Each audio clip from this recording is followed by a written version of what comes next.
Alright, welcome back to Flash Tutorials with Alan Becker. Today we're going to be talking about tweens, specifically classic tweens.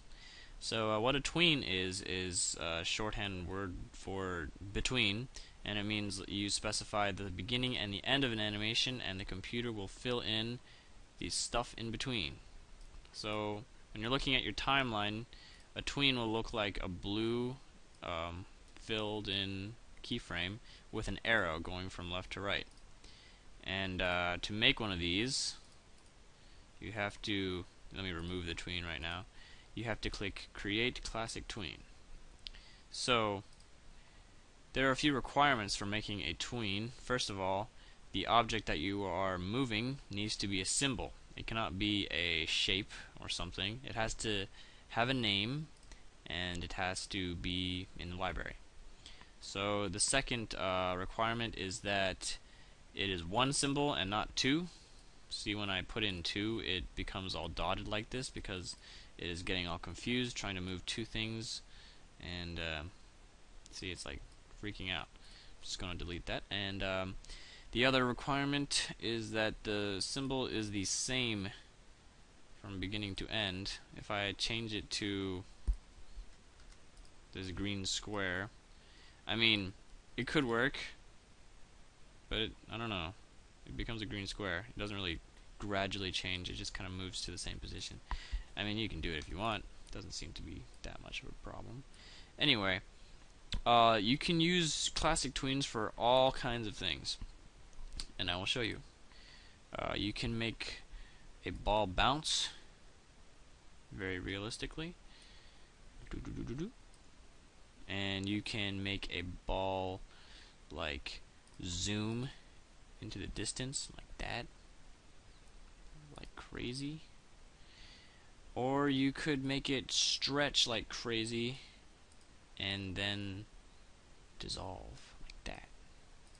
All this is achieved through classic tweens.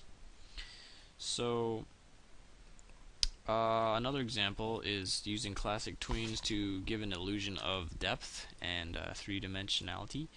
When you see these hills and mountains and grass, they look pretty flat, but when you press play, they look very 3D because they are moving at different speeds. I mean, in reality, they are completely flat, but we give the illusion that they are at different distances from each other. So I'm going to show you how to make these three things. We're going to cover the bounce, the drop, and the zoom. Let's see. So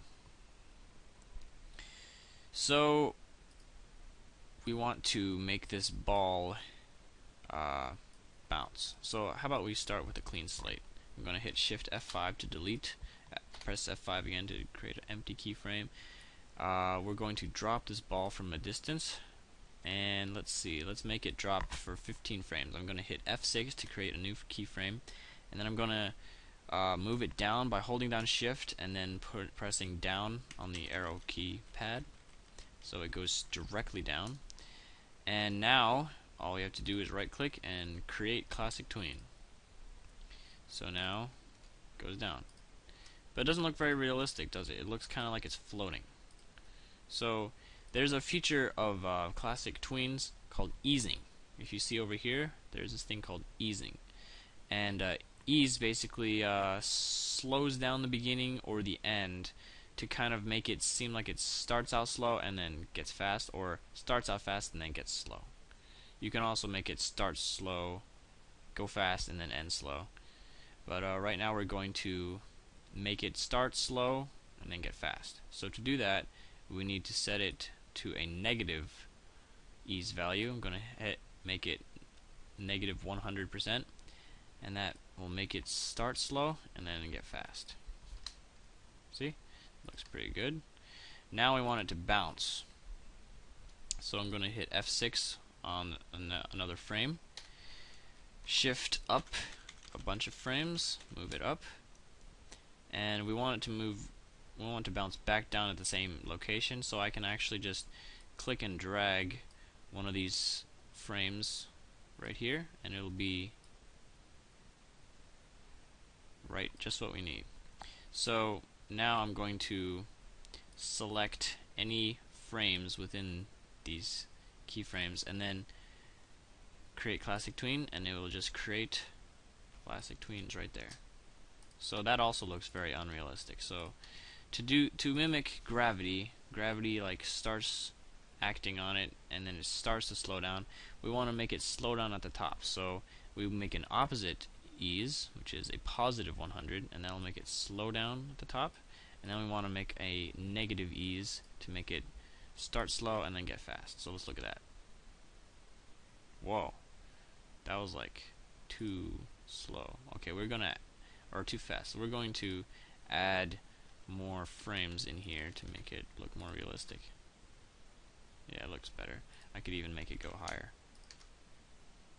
Yeah, it looks better.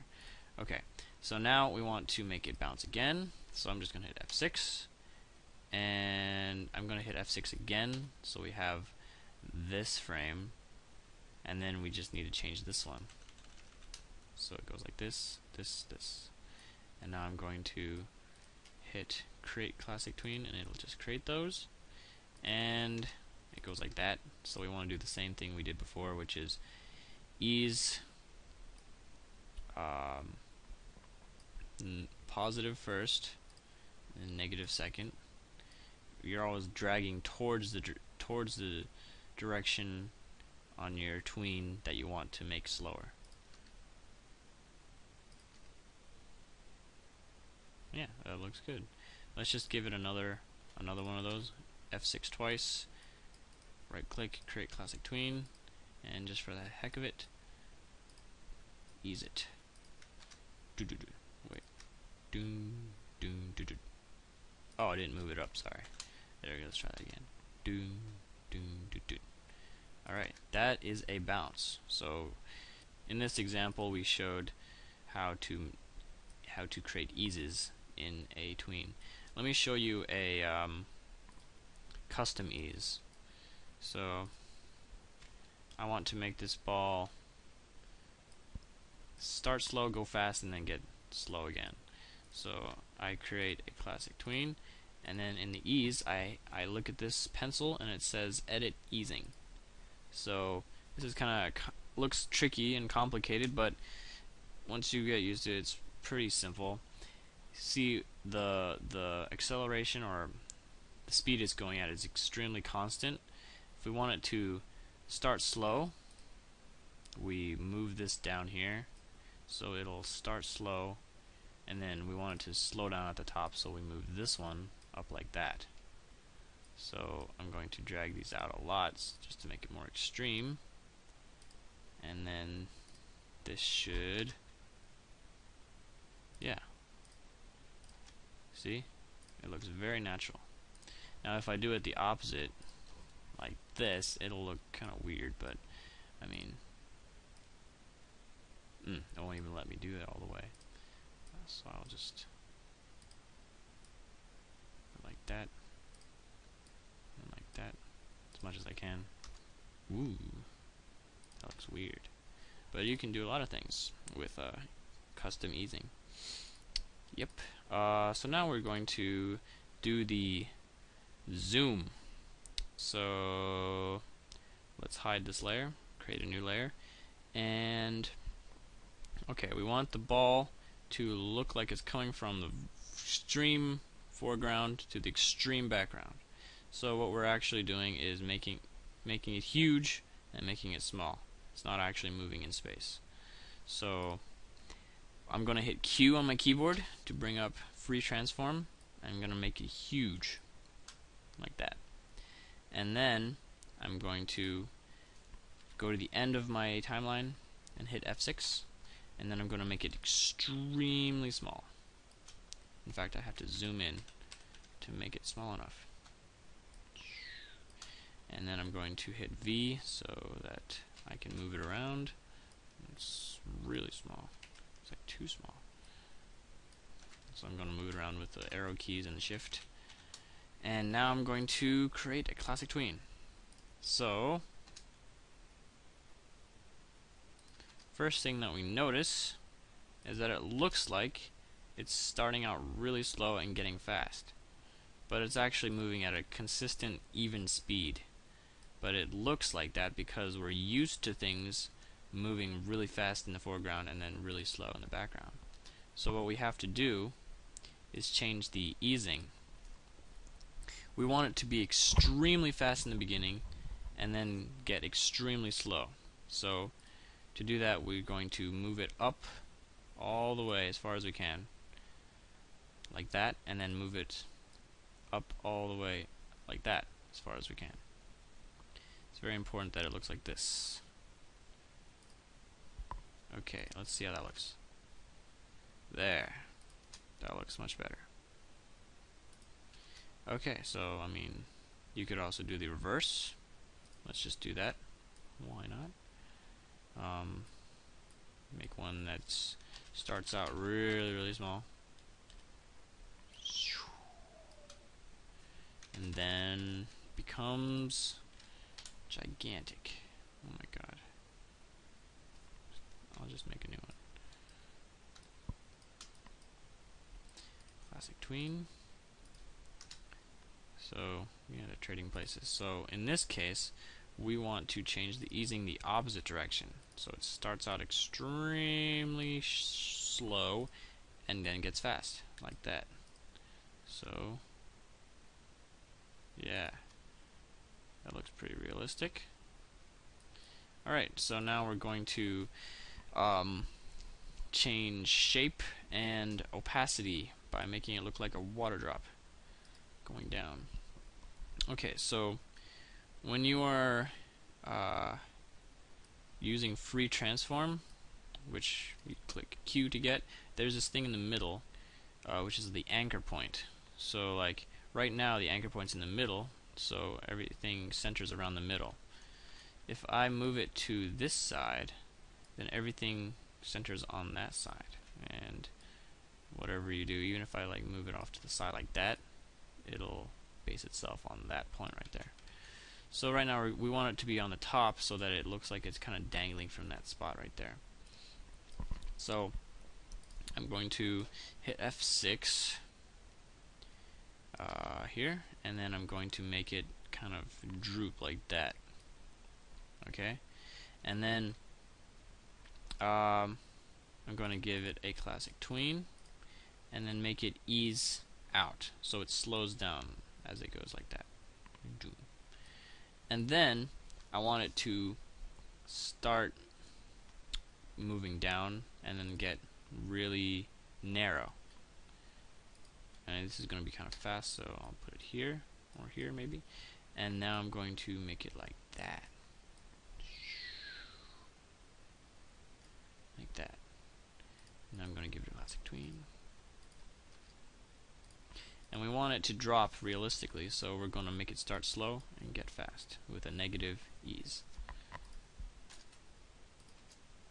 Yeah, and so we want it to enter the ground. So what I'm going to do actually, since I want to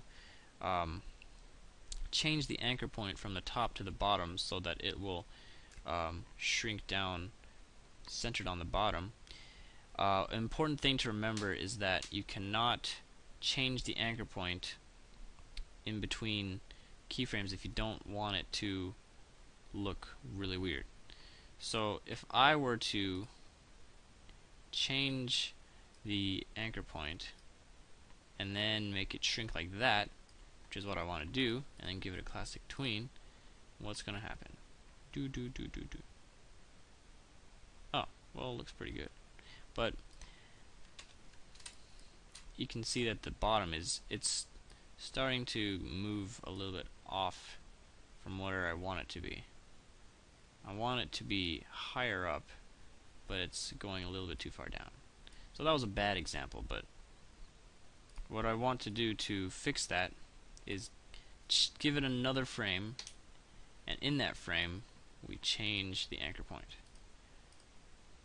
So now see the bottom stays the same.